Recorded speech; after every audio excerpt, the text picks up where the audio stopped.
Aujourd'hui, nous allons voir comment votre corps s'adapte pour gérer une augmentation de pression à l'intérieur de lui. Une augmentation chronique de pression à l'intérieur du corps peut venir d'un désordre intestinal. Alors soit des gaz, une inflammation, une surcharge graisseuse, un gros foie, une hypertrophie de l'estomac.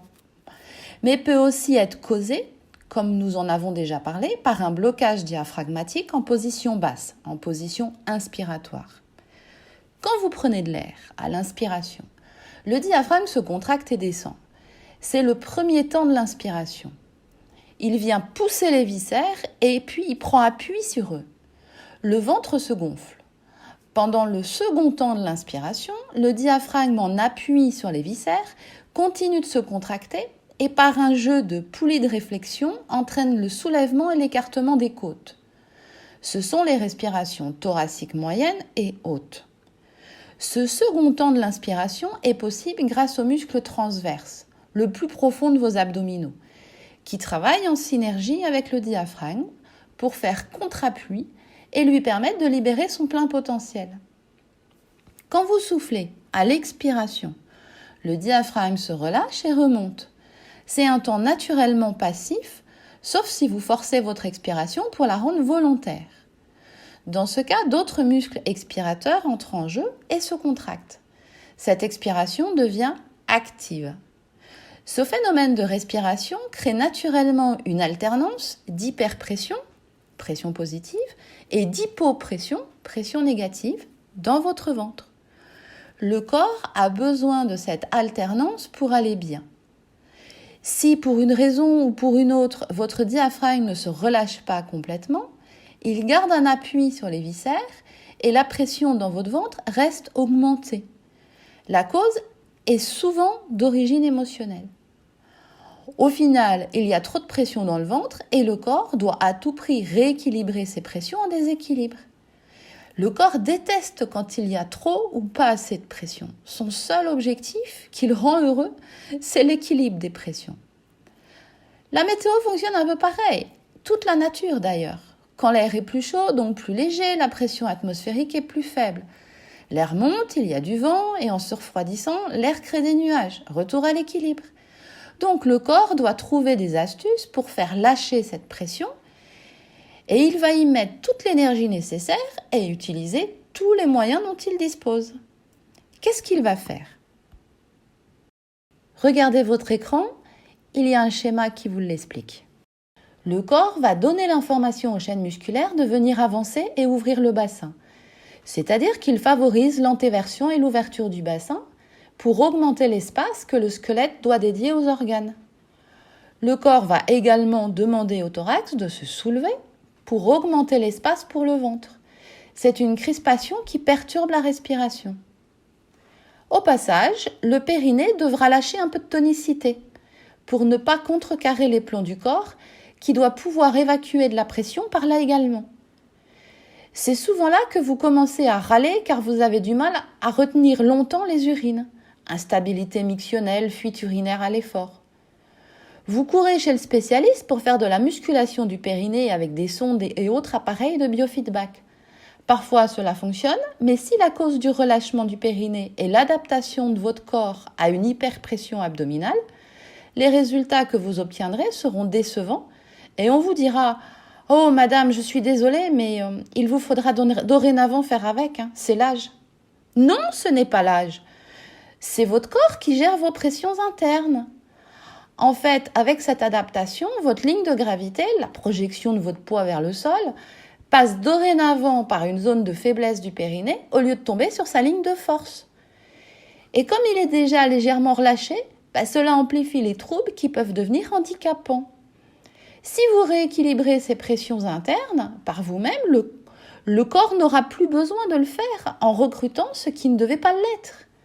Cela fait partie de tous les exercices que j'ai créés pour accompagner mes patients dans cette aventure de la prévention des phénomènes d'accélération du vieillissement.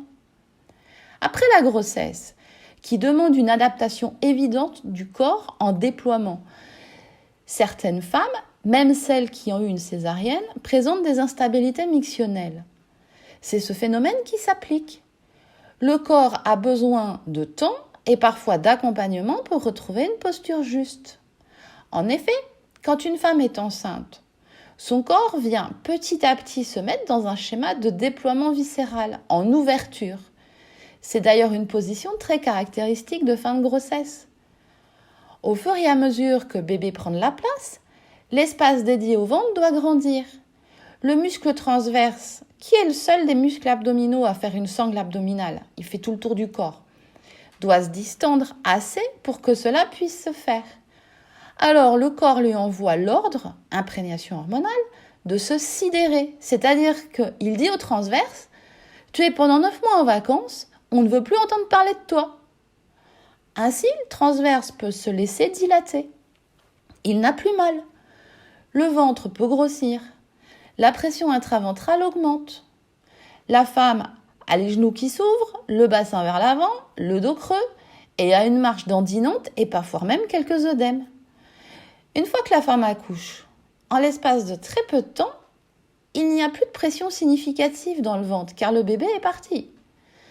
Dans l'ancien temps, on bandait à ce moment-là le ventre des femmes avant qu'elles se relèvent.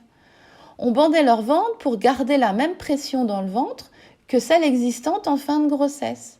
Puis tous les jours, on desserrait un peu la bande pour que les pressions se rééquilibrent en douceur et que le corps puisse prendre le temps de régulariser sa posture. On remettait la femme debout tout en gérant la diminution de pression grâce au bandage.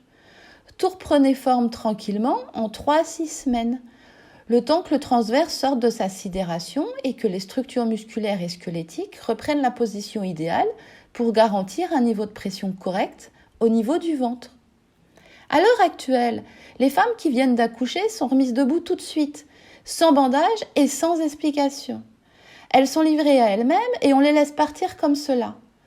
Le corps passe d'un niveau de pression intra-abdominal élevé à quasi rien en quelques minutes, avec un muscle abdominal totalement impuissant. Pour le corps, cela correspond à un vide. La suspension hydropneumatique de ces femmes a besoin pour fonctionner de prendre appui sur quelque chose de tangible.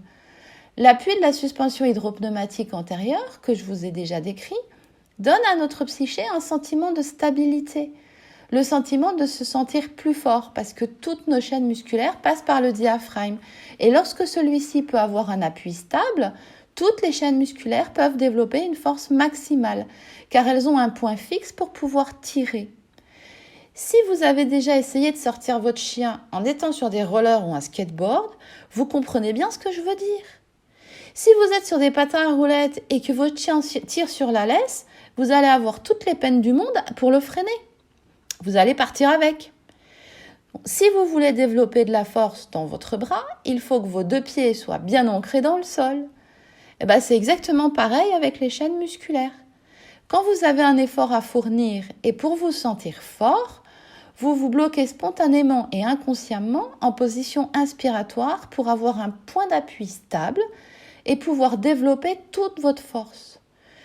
Je ne dis pas que c'est bien ou mal, c'est juste un réflexe qui correspond à la manière dont se comporte naturellement votre mécanique interne. Donc aujourd'hui, une femme qui vient d'accoucher se retrouve dans un vide au milieu du ventre. On la remet debout sans accompagnement et on lui dit « va vivre ta vie », sans aucune information. Elle repart dans sa vie sans point d'appui mécanique antérieur, c'est-à-dire sans la capacité de se sentir forte. Rajoutez à cela l'imprégnation hormonale postpartum et le bouleversement émotionnel lié à l'arrivée de bébé, et vous avez toutes les causes du baby blues. Mais ça, on ne lui dit pas. Donc, elle finit par croire qu'elle est nulle, alors qu'elle a juste perdu la capacité à avoir un appui dans sa vie, à savoir où elle en est, pour des raisons essentiellement mécaniques. Pour information, je vois des femmes qui ont accouché il y a 15 ans et dont le muscle transverse ne s'est jamais réveillé. Soit il n'y a eu qu'une rééducation de périnée, soit le kiné a loupé le traitement en ne travaillant que les muscles abdominaux dynamiques qui ne sont pas vraiment concernés par le problème. Non seulement elles viennent me voir avec des douleurs de dos chroniques qui traînent depuis des années, mais elles ont comme dénominateur commun une faible estime d'elles-mêmes et une grande difficulté à prendre des décisions. Elles passent toute leur vie à chercher des appuis avec des compensations importantes en essayant d'aller chercher de la force dans les épaules, car n'étant pas centrées dans leur ventre, elles essayent inconsciemment d'aller chercher de la force où elles le peuvent. Elles peuvent également surjouer la force par peur de paraître faibles, avec tout ce que cela peut entraîner comme stress. Comme quoi, la mécanique du corps a beaucoup plus d'impact que l'on veut bien croire sur la psychologie, et cette affaire-là fonctionne dans les deux sens. Si j'ai besoin de me sentir plus forte dans la vie parce que mon environnement est toxique ou parce que je doute de moi, mon diaphragme va surjouer son appui antérieur et créer un blocage inspiratoire, donc une hyperpression abdominale.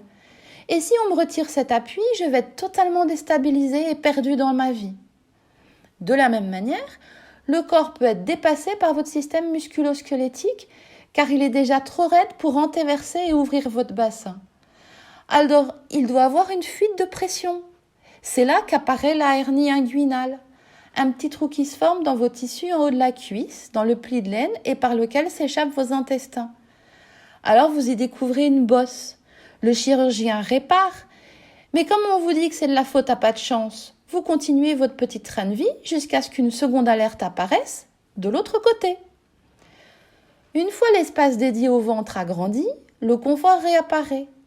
Et si ce besoin d'adaptation est momentané ou naturel, comme pendant la grossesse, tout cela passe totalement inaperçu et c'est tant mieux. Tout rentre normalement dans l'ordre rapidement.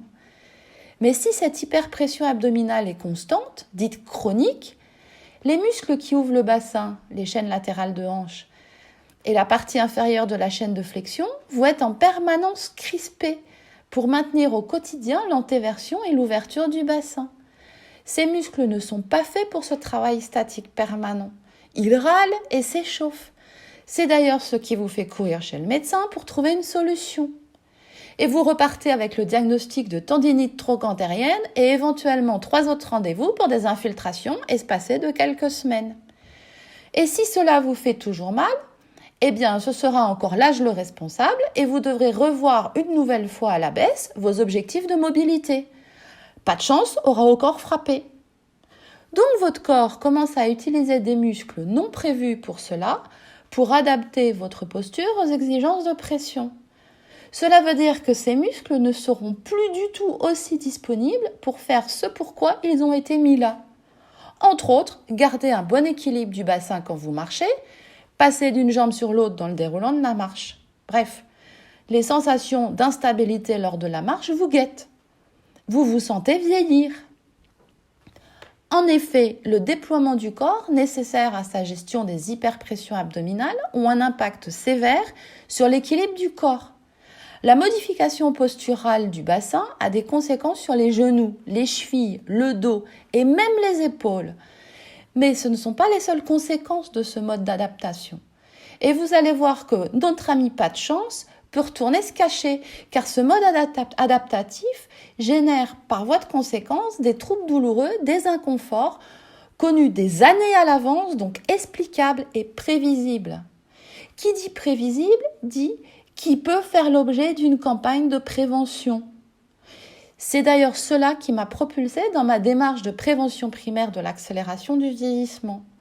Au fur et à mesure de ma pratique thérapeutique, je trouvais insupportable de recevoir en traitement des personnes qui auraient pu s'épargner de nombreuses douleurs et chirurgies si elles avaient pu être informées et si elles avaient pu bénéficier d'une prévention intelligente, ciblée et sur mesure.